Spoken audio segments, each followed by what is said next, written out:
더불어민주당은 한미 정상 간의 통화 내용 유출 사건과 관련해서 이 사건이죠. 자유한국당 강효상 의원의 제명 조치를 거듭 요구하면서 강효상 의원을 국회 윤리위에 제소를 했습니다. 네, 취재기자 연결합니다. 한지희 기자. 네, 민주당이 한미 정상 통화 내용을 유출한 한국당 강효상 의원을 윤리위원회에 제소했습니다. 민주당은 징계안에 외교상 기밀을 누설 탐지 수집한 강 의원의 행위는 국회의원의 책무를 망각한 행위라며 국회의 명예와 권위를 실추시킨 강 의원을 엄중히 징계할 것을 요구했습니다. 민주당은 한미 정상 통화 내용 유출 사건을 국기 문란 사건으로 규정했는데요.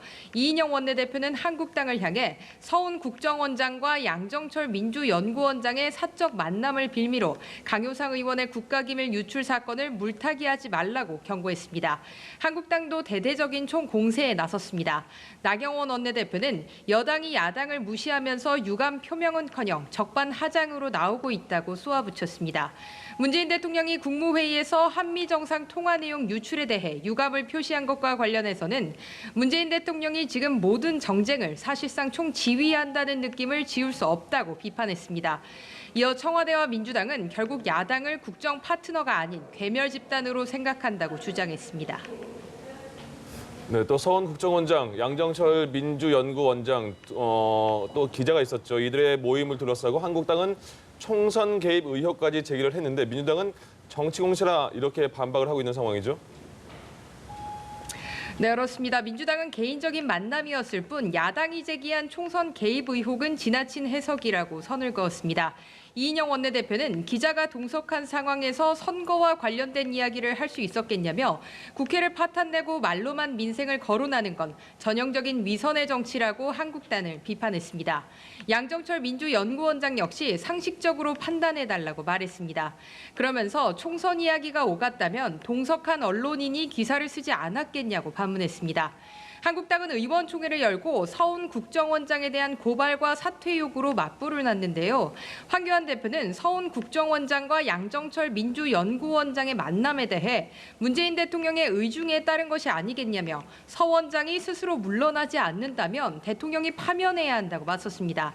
나경원 원내대표 역시 지하 선거 벙커 같은 곳에서 여론을 움직이고 선거를 기획하고 있는 것 같다며 정치적 중립 의무를 위반한 국정원장은 당장 사퇴해야 한다고 말했습니다. 네, 바른미래당은 손학규 대표 퇴진이 혁신위원회 구성으로 논의가 옮겨갔는데 또 어떻게 구성할지를 두고 당 내부에서 옥신각신하고 있다고요.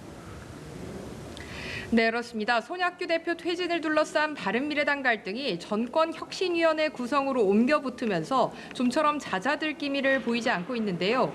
오신환 원내대표를 포함한 바른미래당 선출직 최고위원들은 기자회견을 열고 정병국 의원을 위원장으로 하는 전권혁신위원회 구성에 뜻을 모았다며 손 대표에게 최고위 안건 상정을 요구했습니다.